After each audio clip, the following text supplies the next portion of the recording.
जीवों में श्वसन भाग 1। पहाड़ियों पर चढ़ना, दौड़ना या तैरना, ये सारी क्रियाएं आपने की होंगी। जब आप ये सब करते हैं तब आपको क्या महसूस होता है? हम शायद कुछ समय तक भोजन, पानी या नींद के बिना रह सकते हैं, लेकिन क्या हम सांस लिए बिना रह सकते हैं? श्वसन या सांस लेना एक महत्वपूर्ण प्रक्रिया है। हमारे जीवित रहने के लिए यह जरूरी है। इस वीडियो में आप श्वसन और सांस लेने की प्रक्रिया के बारे में जानेंगे। आइए हम आपको हिमाचल प्रदेश के पहाड़ी इलाकों के एक गांव में ले चलते हैं, जहां सुमन और मुन्ना रहते हैं। दीदी, पता है, आज जब मैं रामू चाचा की दुकान पर गया था तब मैंने वहाँ कुछ यात्री देखे। वे बहुत चिंतित लग रहे थे। क्यों? क्या हुआ था? दीदी, तुम जानती हो ना कि हमारे गांव में कुछ यात्री आए थे और वे उस पहाड़ पर चढ़ने के लिए तैयारी कर रहे थे और रामू चाचा उनके लिए सब आयोजन कर रहे थे। याद आया? हाँ, याद आया। यह तो 3 दिन पहले की बात है। हाँ दीदी, लगता है उनमें से एक लड़का बीमार पड़ गया और वे लोग रामू चाचा से मदद लेने आए थे। उन लोगों को अपने शहर वापस जाना था। आपको क्या लगता है उस लड़के को क्या हुआ होगा? लगता है कि वह पहाड़ चढ़ नहीं पाया। आपने ठीक कहा दीदी। वहाँ पर कुछ लोग बोल रहे थे कि उसे सांस लेने में तकलीफ हो रही थी। पता है मुन्ना, पहाड़ चढ़ना इतना आसान काम नहीं है। इसके लिए काफी मेहनत लगती है। हाँ दीदी, पहाड़ इतना ऊंचा जो होता है। सही कहा। वहाँ सांस लेने में मुश्किल होती है। ऊंचाई के साथ ऑक्सीजन की मात्रा कम होती जाती है। इसका मतलब है कि पर्वतों पर या ऊंचाई बढ़ने से हम हांफते हैं।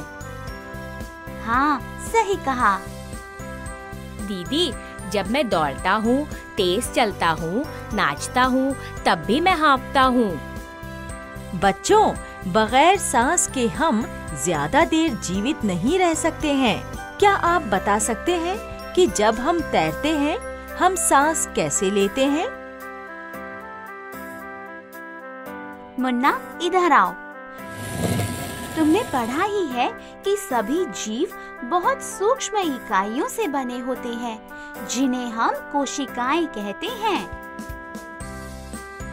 हे मुन्ना, मैं कोशिका हूँ। तुम्हें तो पता है कि मैं अरबों की गिनती में मानव शरीर में रहती हूँ। तुम तो मेरे बारे में जानते ही हो। मैं तो पोषण, परिवहन, जनन इत्यादि सभी कार्यों में भूमिका निभाती हूँ। दीदी हाँ, मैंने कोशिकाओं के बारे में पढ़ा था। कोशिकाओं को पोषण, जनन इत्यादि काम करने के लिए ऊर्जा की आवश्यकता होती है। ये ऊर्जा कहाँ से आती है? तुम बताओ, जब तुम थकान महसूस करते हो, तुम क्या करते हो? मैं तो भोजन खाता हूँ दीदी। खाना खाने के बाद मुझे ताकत आती है। तुमने सही कहा। हम जब खाना खाते हैं हमें ऊर्जा मिलती है। लेकिन ये कैसे होता है दीदी? खाना खाने और ऊर्जा मिलने के बीच क्या संबंध है? मुझे समझाओ ना। अरे मुन्ना, जब हम सांस को अंदर लेते हैं तो उसमें क्या रहता है? ये कोशिका फिर से आ गई। जब हम सांस अंदर लेते हैं तो हम ऑक्सीजन अंदर ले रहे हैं, क्योंकि हवा में ऑक्सीजन है और हम शरीर से कार्बन डाइऑक्साइड को सांस से बाहर छोड़ते हैं। सही कहा। यह ऑक्सीजन हमारे पूरे शरीर में जाती है और मुझ तक पहुंचती है और यहाँ ऑक्सीजन भोजन को विभाजित करती है और शरीर को ऊर्जा देती है। मुझे अब समझ आ गया कि खाना खाने से शरीर में ऊर्जा कैसे आती है। तुम्हें समझ आ गया? पता है, ऑक्सीजन भोजन को छोटे घटकों में बांट के हमें ऊर्जा देती है, यानी कि खाने को विभाजित करती है। इसे वायवीय श्वसन कहते हैं। दीदी, क्या ऐसा कोई जीव है जो ऑक्सीजन के बगैर भी खाने को विभाजित करता है? हाँ, यीस्ट एक जीव है जो वायु की अनुपस्थिति में भी जीवित रह सकता है और भोजन को विभाजित करता है। इस प्रक्रिया को अवायवीय श्वसन कहते हैं, लेकिन इस प्रक्रिया की वजह से अल्कोहल बनता है। दीदी, मुझे थोड़ी थकावट हो रही है। लगता है मेरे शरीर को ऊर्जा की जरूरत है। चलो, मैं कुछ खा लेता हूँ। चलो।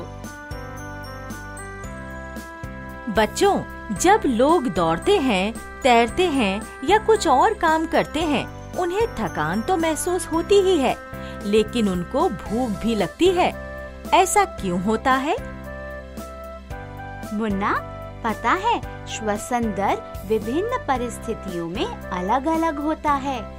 जब हम आराम करते हैं, श्वसन दर अलग होता है। जब पैदल चलते हैं, यह दर अलग होता है, और जब हम दौड़ते हैं, यह दर बढ़ जाता है। मैं जब दौड़ता हूँ, मुझे बहुत भूख लगती है।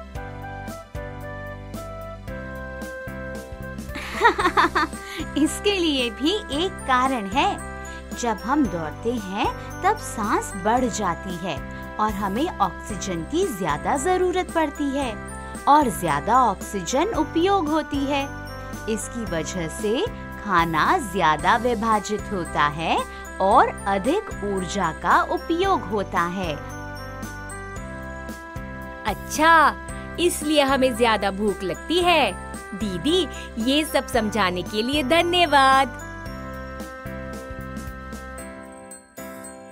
बच्चों, हमने देखा कैसे ऑक्सीजन खाने को विभाजित करती है और मानव शरीर को कैसे ऊर्जा देती है। अगले वीडियो में हम देखेंगे कि हम सांस कैसे लेते हैं। फिर मिलेंगे। धन्यवाद।